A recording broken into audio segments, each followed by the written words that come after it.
Hello friends, welcome back to Pradee's cookbook. இன்னைக்கு நம்ம ரொம்ப சூப்பரான குழந்தைங்களுக்கு பிடிச்ச ஒரு ரெசிபி தான் பார்க்க போறோம். 5 நிமிஷத்துல இத செஞ்சிடலாங்க. குழந்தைங்க நடக்கவே எடுத்தத சாப்பிட்டு காலி பண்ணிடுவாங்க. அப்படி என்னங்க ரெசிபி அப்படி தான கேக்குறீங்க? ஒண்ணுமே இல்லங்க, மில்க் பிக்கிஸ் 2 பனானா வச்சு தான் இந்த ரெசிபி இன்னைக்கு ட்ரை பண்ண போறோம். வாங்க நம்ம வீடியோக்குள்ள போய் எப்படி பண்றதுன்னு பார்க்கலாம். 2 பச்சை வாழைப்பழம் எடுத்துக்கோங்க. 2 பச்சை வாழைப்பழத்தையும் நல்லா இந்த மாதிரி ஸ்மாஷ் பண்ணி விட்டுறலாம். பனானால வந்து ரொம்பவே ஹை நியூட்ரிஷன்ஸ் இருக்குது. குழந்தைங்களுக்கு டெய்லியுமே இந்த பச்சை வாழைப்பழம் கொடுத்தா ரொம்ப நல்லது. அவங்களுக்கு டெய்லி தேவையான சப்ளிமெண்ட்ஸ் எல்லாமே வந்து ஒரு பகுதி 50% வந்து இந்த பச்சை வாழைப்பழத்துலேயே கிடைச்சிடுங்க. நீங்கள் பாருங்கள், இப்போ நம்ம நல்லா ஸ்மாஷ் பண்ணிட்டோம். இப்போ 2 மில்க் பிக்கிஸ் பிஸ்கட் பேக்கெட் 10 ரூபா பேக்கெட் எடுத்திருக்கேன்.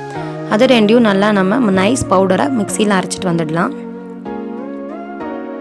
இப்போ மிக்சியில் அரைச்சி எடுத்துகிட்டு வந்தது வந்து ஃபுல்லாக போட்டுற வேண்டாம், அதில் பகுதி எடுத்து வச்சுட்டு கொஞ்சம் மட்டும் ஆட் பண்ணிக்கலாம். இப்போ 2 பனானா ஆட் பண்ணுவோம்.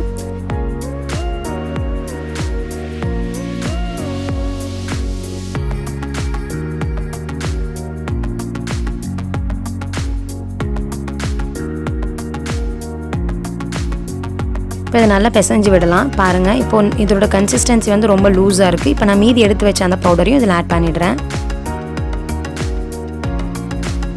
2 பனானாக்கு 2 மில்க் பிக்கிஸ் 10 ரூபா பேக்கெட் கரெக்டாக இருந்துச்சு. இப்போ நல்லா எல்லாத்தையும் பிசைஞ்சதுக்கப்புறமா பார்த்தீங்கன்னா நமக்கு வந்து கரெக்டாக அந்த குட்டி குட்டி பால்ஸாக உருட்டுறதுக்கு தகுந்த மாதிரி இப்போ இந்த மிக்சிங் ரெடி ஆகிடுச்சு. அவ்வளோதான், ரொம்பவே சிம்பிளான ரெசிபி. இந்த ரெசிபியை டெசிகேட்டட் கோகோனட்டில் வந்து நம்ம கோட் பண்ணி எடுக்க போகிறோம். டெசிகேட்டட் கோகோனட் எப்படி பண்ணுறது, கடையில் தான் வாங்கணுமா அப்படின்னு யோசிக்காதீங்க. நம்ம ஆல்ரெடி வீட்லேயே எப்படி டெசிகேட்டட் கோகோனட் பண்ணுறது அப்படின்னு சொல்லி நம்ம சேனலில் வீடியோவை போட்டிருக்கோம். அதுக்கான லிங்க்கை நான் டிஸ்கிரிப்ஷன் பாக்ஸில் ஆட் பண்ணியிருக்கேன். தேவைப்படுறவங்க பாருங்கள். தேங்காய் இருந்தாலே போதும், டெசிகேட்டட் கோகோனட் நம்மளே வீட்டில் செஞ்சிடலாம். நான் பண்ண இந்த டெசிகேட்டட் கோகோனட்டில் தான் இதை நான் ரோல் பண்ணிகிட்டு இருக்கேன்.